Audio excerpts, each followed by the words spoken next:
네, 용산 어린이 정원 임시 개방 반대 기자회견입니다. 오늘 기자회견은 더불어민주당 대통령실 관련 의혹 진상 규명단에서 기자회견을 할 예정입니다. 오늘 대통령실 관련 의혹 진상 규명단장이신 한병도 의원님 참가해 주셨습니다. 장철민 의원님 참석해 주셨습니다. 기자회견문을 읽고 요도를 이용을 해서 간단히 설명을 드리겠습니다. 기자회견은 더불어민주당 대통령실 관련 의혹 진상규명단에서 진행하겠습니다. 윤석열 정부는 취임 1주년을 맞이해 5월 4일 용산 어린이 정원을 상시 개방한다고 합니다. 우리 더불어민주당 대통령실 관련 의혹 진상규명단에서는 제대로 된 토양 오염 정화 없이 추진된 용산 어린이 정원 개방을 반대합니다. 윤석열 정부는 작년 임시 시범 등의 이름을 붙여 용산공원을 편법으로 개방한 바 있습니다.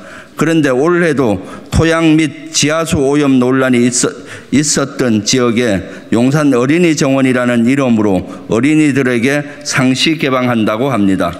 현재까지 해당 부지에 대한 환경 오염 논란이 지속되고 있음에도 윤석열 정부는 15cm 이상 흙을 덮고 꽃가, 매트, 자갈밭을 설치해 기존 토양과의 접촉을 차단할 것이며 개방 이후에는 환경 모니터링을 통해 안전성을 확인한다고 합니다. 미군 기지를 받으면 정밀 조사를 한 뒤 오염 성분에 따라 정화 방법을 선택하는 작업이 필요합니다. 오염 토양 정화 과정 없이 흙 덮고 꽃 심어서 어린이를 초대한다는 건 어린이들의 건강과 안전을 무시하는 것입니다. 제대로 된 환경 오염 평가도 없이 불도저와 포크레인 등의 중장비를 동원해 작업하고 1년 만에 어린이를 대상으로 용산 어린이 정원을 개방한다는 것이 과연 옳다고 생각하십니까? 윤석열 정부는 환경오염 정화가 완료된 후에도 개방되는 것이 순리인데도 국민의 건강과 안전을 무시하고 거꾸로 가고 있습니다. 이번 용산 어린이 정원 상시 개방에는 크게 3가지 문제점이 있습니다. 첫째, 개방 부지의 환경오염 정화가 제대로 이루어지지 않았다는 것입니다. 용산 미군기지 부지에 인체에 해를 끼칠 정도의 심각한 환경오염이 여전히 존재합니다. 용산 미군기지에는 국내 미군기지 중 가장 많은 기름 유출 사고가 발생해 토양과 지하수 오염이 심각한 곳입니다. 현재까지도 부지 내 독성물질 오염 정화가 제대로 완료되었는지 제대로 확인되지 않고 있습니다. 2022년 2월 환경부 환경오염 조사 결과 개방구역의 토양오염 및 지하수 오염도가 공원조성 기준치를 넘었습니다. 또한 유리오염 물질인 석유 계총 총탄화수소가 최고 농도 기준치를 29배 초과했고 1급 발암물질인 비소는 기준치를 2.4배 초과했으며 중금속 물질인 아연도 기준치를 18배 초과했습니다.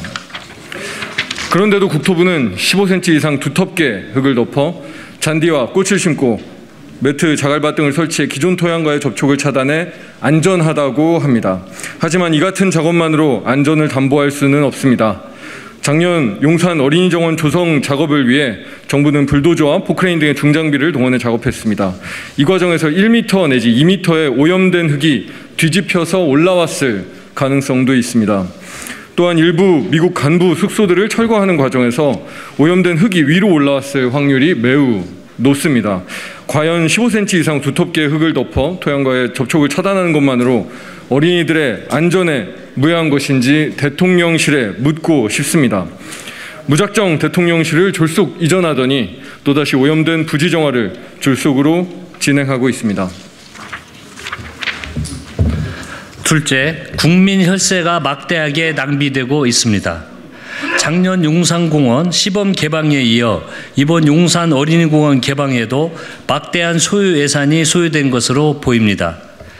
용산공원 조성 추진기획단에 따르면 22년 임시 개방 예산 집행 내역 중 설계 및 감리, 원가 상정 등 부대 비용이 약 27억, 기존 건축물 리모델링이 약 32억, 부지 정원 및 기반 시설 등 설치가 약 138억 원, 시설 관리, 청소, 경비 등 관리 운영이 약 20억 원으로 약 217억 원의 예산 소요가 발생했다고 합니다. 22년 예산 217억에 추가해 23년도에 약 276억 원의 예산이 소요될 것으로 예상됩니다. 이번 용산 어린이공원의 임시 개방에 반영된 23년 예산을 보면 부분 반환부지 경계 펜스 설치 공사에 24억, 개방부지 시설 관리 및 공공요금 39억, 기존 건축물 리모델링 및 부지 조성 등에 213억, 총 276억 원의 예산이 반영된 것으로 확인되었습니다. 이 모든 것이 국민의 혈세로 진행되고 있습니다. 셋째, 이번 용산 어린이 정원은 상시 개방이 아닌 임시 개방입니다. 용산 어린이 정원이 위치한 부지는 용산 공원 조성 사업 시 환경 정화 작업이 실시되어야 할 부지입니다. 미군 잔류기지 이전이 완벽하게 완료된 후 미군 기지가 있었던 전 지역의 환경 정화 작업이 대대적으로 실시되어야 합니다. 그리고 이 작업은 3년에서 5년 정도가 소요될 것으로 예상됩니다. 결국 이번 용산 어린이 정원은 미군 기지 이전이 완료된 후에 또다시 문을 닫고 토양 오염 정화 작업을 실시해야 합니다. 대통령실은 이번 용산 어린이 정원 개방에 대해 용산기지 반환 성과를 하루빨리 국민께 돌려드리기 위해 1년간의 준비를 거쳤으며 용산 어린이 정원은 미래의 주역인 어린이들이 가족과 함께 즐길 수 있는 공간이 될 수 있을 것이라고 했습니다. 대통령실 졸속 이전도 모자라 이제는 졸속 토양 오염 정화를 통해 어린아이들의 건강을 담보로 정치 쇼를 하고 있습니다. 윤석열 정부는 이번 용산 어린이 정원 상시 개방을 안전이 확보될 때까지 중단하시기 바랍니다. 2023년 5월 23일 더불어민주당 대통령실 관련 의혹 진상규명단.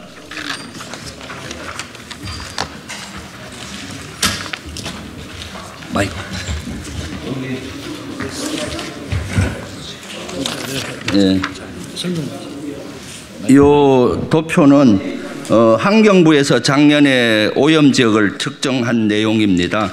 그래서 이번에 개방되는 지역은 사우스포스트 지역, 이 지역입니다. 이 지역은 지금 보고 드린 대로 토양 오염이 TPH 기준 29배, 지하수 오염도 석유 계층 탄화수소 11배, 벤젠 3.4배, 페놀류 2.8배가 오염되어 있는 것으로 확인이 됐습니다. 지금 국토부에서는 정부에서는 15cm 위에 흙을 덮어서 기존에 오염된 흙과 분리했다고 하는데 이것은 작년에 작업하던 전경입니다. 작년 10월경에 포크레인과 도자를 동원을 해서 작업했습니다. 이 지역은 군웅 지역이기 때문에 도자로 밀게 되면 흙이 1m 내지는 2m 정도 흙이 뒤집어집니다. 그리고 이 지역은 간사가 있던 지역입니다. 간부숙소. 간부숙소를 철거하고 폐기물을 이동하는 사진이 되겠습니다. 포크레인을 투자해서 공원화 작업을 하고 있습니다. 15cm 흙을 덮은 것은 사실이 아닙니다. 그렇게 해서 그 지역을 완전히 평탄화 작업을 도자와 포크레인으로 대대적으로 했기 때문에 오염된 토양이 위로 올라와서 현재 안전성을 보장할 수가 없습니다. 현재 윤석열 정부에서 얘기하는 15cm 도포했다는 것은 사실과 다름을 말씀드립니다. 이상입니다.